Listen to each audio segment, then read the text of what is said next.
Welcome to Jyothi specials. Sairam. ఈ capsicum గుత్తి శనగపిండి జల్లి శనగపిండి వేసుకుని స్టఫ్డ్ క్యాప్సికమ్ చేసుకుందాం. దానికి ఇలాగ గుత్తిగా తరుక్కోవాలండి, మన వంకాయలు తరుక్కున్నట్టు ఇలా తరుక్కోవాలి. ఇగో ఇలాగా అన్నీ తరిగి పెట్టుకున్నాను, టైం కలిసి వస్తుందని. ఇలా తరుక్కుని బాగా నీళ్ళలో కడుక్కుని ఇలా పెట్టుకున్నానండి. ఇలా 4 పక్కల ఇలాగా తరుక్కున్నాక ఇందులోకి కావాల్సిన పదార్థాలు శనగపిండి. ఈ శనగపిండిలో వేయవలసిన వస్తువులు చెప్తున్నాను. ఇలాగ పసుపు,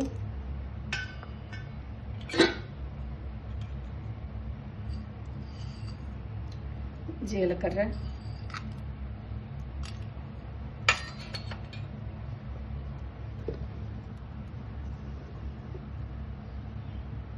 కారం,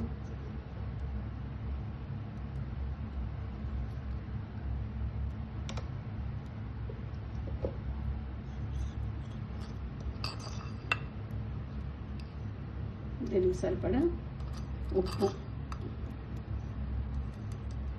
దీనికి సరిపోయినంత ఉప్పు,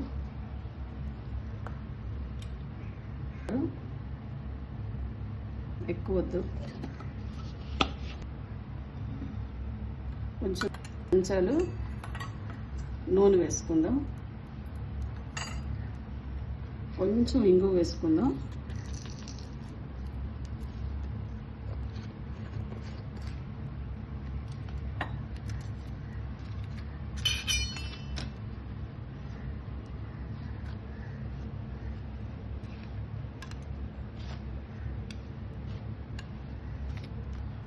ఇలాగా నేను ఎక్కువ ఎండు కారం వీలైనంత వరకు తక్కువ వాడతాను. కొంచెం వేసాను కదా, ఈ పండు మిరపకాయలు పచ్చి ఉన్నాయి, ఇవి ఇలాగ సన్నంగా తరుక్కుని వేసుకుందాం, చాలా బాగుంటుంది. కొంచెం కొత్తిమీర కూడా సన్నంగా తరిగి వేసుకుందాం.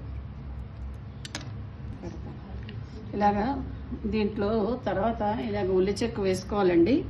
కాకపోతే నేను ఇవాళ తినని రోజులు తినని వాళ్ళకి కొంచెం ఇలాగ ముందుగా స్టఫ్ చేసి ఉల్లిపాయ అవి కలపకుండా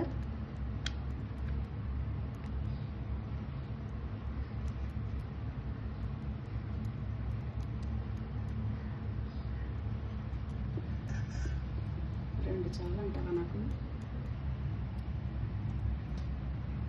ఇలా తినని వాళ్ళు ఇలాగ ఉల్లిపాయలు లేకుండా పక్కన పెట్టుకుని ఇలా ఉల్లిపాయలు తిన రోజు తినని వాళ్ళు ఇలాగా ఇందులో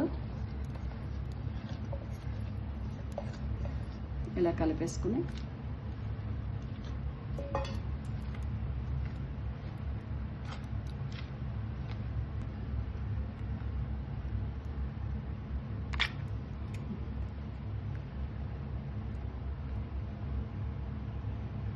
ఇలాగా ఈ కాయల్లో ఈ మసాలా అంతా ఇలా పెట్టుకుందాం.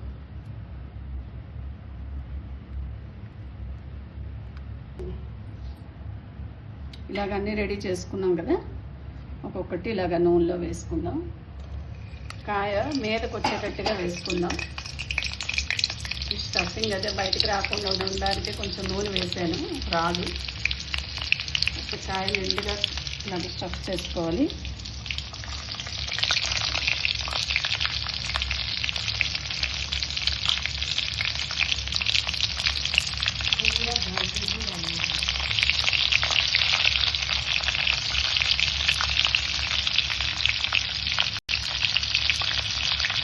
మిగతాది కొంచెం కూర అంతా మగ్గాక మిగతాది వేసుకుందాము.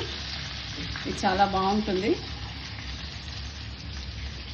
ఇలా మధ్య మధ్యలో రుచి కూడా చూడడానికి చాలా బాగుంటుంది. అంత రుచి తీసుకోరు, అన్నీ సరిగ్గా సరిపోయో లేదో చూడాలి అంటే బాగా రుచి చూసి చెప్పాలి. ఇలా మూత పెట్టుకున్నా వేగిపోయింది. ఇంకా తినడం ఆపేస్తున్నాను.